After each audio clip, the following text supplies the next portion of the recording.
Bonsoir à tous, c'est Shonium. Aujourd'hui on se retrouve dans une vidéo un petit peu explicative, informative, tout ça. Aujourd'hui on va parler de ceci. Ce sera la vie au Japon. Alors je vais la retourner parce qu'au moins on verra de quoi on parle. Il s'agit de la carte Suica. Pardon, excusez-moi je cache. Suica. Alors qu'est-ce que la carte Suica ? En fait, c'est un porte-monnaie électronique, mais sa fonction est bien spéciale en fait parce que c'est grâce à cette carte que vous allez pouvoir utiliser les transports en commun au Japon. Dans cette vidéo, je vais vous présenter un petit peu tout ce qu'on peut faire avec cette carte, en quoi elle est utile, quand l'acheter, pourquoi, comment, où s'en servir, combien d'argent est-ce qu'on peut mettre dessus, où est-ce qu'on peut mettre de l'argent dessus, etc. Voilà, donc en fait cette carte c'est un petit peu comme votre carte bleue là-bas. Et autant vous dire que pour une fois, au Japon, parce que le Japon, les cartes bleues, c'est pas trop ça, enfin ils s'en servent pas beaucoup, en tout cas de ce que j'ai pu voir.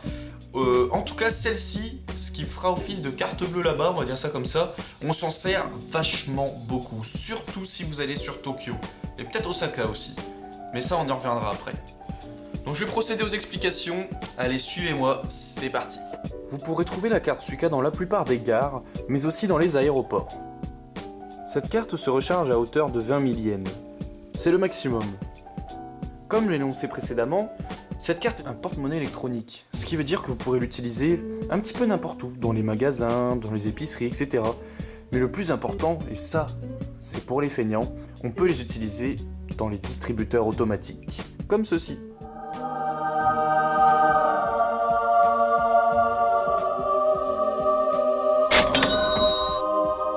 Oui, j'ai changé la lumière de côté. Et alors ? On va maintenant parler de son utilité. Est-ce que c'est mieux d'avoir une carte Suica, hormis les petits faits que j'ai énoncés juste avant, ou est-ce que c'est mieux d'acheter le JR Pass ? Parce que oui, l'alternative au JR Pass, c'est un petit peu la carte Suica. Faut savoir qu'au Japon, il y a une autre carte, mais que seuls les Japonais ont, ou en tout cas, peut-être que les expatriés ils en ont, mais en tout cas, c'est exactement la même chose, mais c'est une autre carte. Voilà. Mais sachez qu'il en existe une autre. Vous verrez, elle est plus gris-rose, un truc comme ça. J'ai déjà vu pas mal de Japonais les utiliser, et ça reste le même principe globalement. Alors quels sont les avantages de cette carte concrètement ? Alors les avantages de cette carte sont les suivants. Déjà, c'est un porte-monnaie électronique, c'est-à-dire que vous n'avez pas vraiment de restrictions avec. Tout ce qui prend la carte, vous pouvez payer avec. Mais le plus important, c'est surtout que vous pouvez payer tous les transports avec. Vous arrivez, pip, voilà, ça passe. Cette carte va vous permettre aussi de bénéficier d'une petite réduction lorsque vous prenez les transports en commun. Cette petite réduction est aux alentours de 5%, quelque chose comme ça. Enfin, en tout cas, c'est pas négligeable parce que les transports au Japon, ça coûte cher. Maintenant, est-ce qu'il faut payer soi-même les transports, utiliser la carte Suica, ou est-ce qu'il vaut mieux acheter un JR Pass ? Difficile à dire. Si vous comptez faire le tour du Japon pendant le voyage, le JR Pass, c'est clair et net. Par contre, si vous voulez stagner dans une zone, quand j'entends une zone, je veux pas dire 5 km. Quand je dis une zone, je veux dire une grosse ville, genre Tokyo, Osaka, et puis autour, voilà, autour. Et ben je pense que c'est mieux d'utiliser la carte Suica, c'est-à-dire de payer les transports soi-même à l'unité, on va dire ça comme ça, avec une petite réduction. Pourquoi c'est mieux ? Tout simplement parce que au moins vous pouvez aller dans tous les transports que vous voulez, parce que le désavantage du JR Pass, hormis son prix, parce que ça coûte quand même vachement cher, même si tous les transports sont illimités, c'est que ça ne concerne que la compagnie JR. Et il faut savoir que du coup, si vous mettez 300 € dans un JR Pass, pour une semaine ou deux, je sais pas exactement quels sont les prix, suivant les régions, etc., il y a une tonne de passes différents, en fait, vous vous sentirez obligé d'utiliser les lignes JR. Pourquoi ? Parce que vous avez mis 300 € dans le truc. Donc si vous payez 300 € dans le truc et qu'au final vous devez prendre un autre transport, vous voyez, dans votre tête vous êtes en mode non, c'est pas possible, je veux absolument rentabiliser le truc, faut que ce soit... Enfin, moi en tout cas ce serait comme ça, je pense que c'est comme ça pour tout le monde. Si tu prends un JR Pass, tu utilises que ce qui est compatible avec le JR Pass parce que sinon ça sert à rien d'en prendre un, tu vois, t'as l'impression d'avoir payé pour rien. Et ben voilà le problème. Comme je vous ai dit, c'est que vous n'êtes pas libre de vos choix. Et même si la plupart des lieux du Japon sont desservis par l'entreprise JR, donc Japan Rails, il faut savoir que parfois c'est mieux de prendre le métro, il y a moins de monde dans certaines situations, ou même tout simplement ça va plus vite, ça peut même aller des stations un petit peu retranchées et tout ça. Et puis vous pouvez payer le bus, vous pouvez payer le tram, vous pouvez payer n'importe quoi en fait. Vraiment tout et n'importe quoi, puisque c'est un porte-monnaie électronique. C'est pas un pass Navigo, mais ça s'en rapproche. Donc voilà, c'est tout pour cette petite présentation de la carte Suica. Je vais quand même revenir sur... Je vais quand même vous donner quelques conseils, comme je suis allé à Tokyo, etc. Concernant le prix des billets, tout ça pour le transport.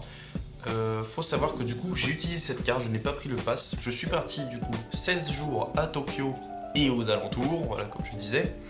Et j'ai uniquement utilisé ceci. Je l'ai rechargé qu'une seule fois au début. Je l'ai acheté à la gare, je l'ai rechargé 20 000 yens, donc le maximum, ce qui correspondait à 160 €. Maintenant c'est un petit peu plus avec les taux de change qui sont rapprochés, etc. Mais en gros c'était ça, c'était 160 € et ça m'a duré pendant les 16 jours. Et je me suis pas privé, hein, je suis pas uniquement resté à Tokyo. Hein. Tous les jours j'allais à Tokyo, Yokohama, je suis allé au Mont Takao avec ça, j'ai failli aller à Nikko. Enfin, vraiment tous les jours, j'utilisais tous les jours, j'allais un petit peu plus loin certaines fois, etc. J'en avais pour parfois 2-3 000 yens pour l'aller-retour. Bah, ça m'a suffi.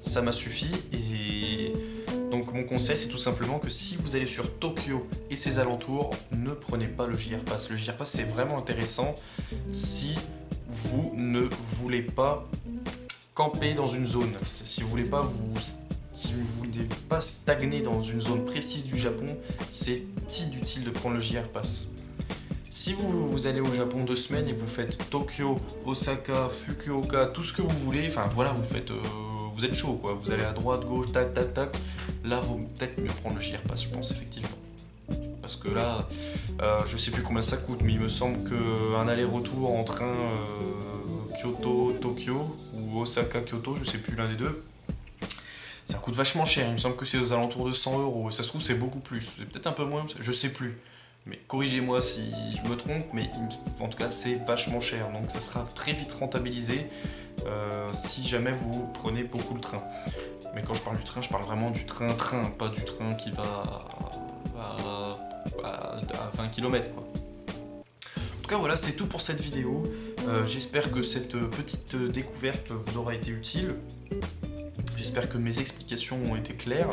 Et puis, bah voilà, j'espère que pour ceux qui se demandaient pour les transports, etc., j'espère que c'est clair et que bah du coup, vous saurez quoi faire une fois que vous irez au Japon. Vous direz, Shonium il a dit quoi? Il a dit, il existe une carte qui s'appelle la carte Suica, même si je la tiens à l'envers là. Dessus on peut mettre des sous. Quand on l'utilise dans les transports, c'est moins cher qu'en achetant les billets eux-mêmes. Je pense qu'on va la prendre. Voilà. En tout cas, merci à tous d'avoir regardé. Si tu as aimé cette vidéo, mets un gros pouce vers le haut. Voilà, vous le voyez bien mon pouce. Et n'hésite pas à t'abonner à la chaîne pour recevoir toutes les notifications pour les nouvelles vidéos, etc. Et puis en plus, ça me ferait vachement plaisir.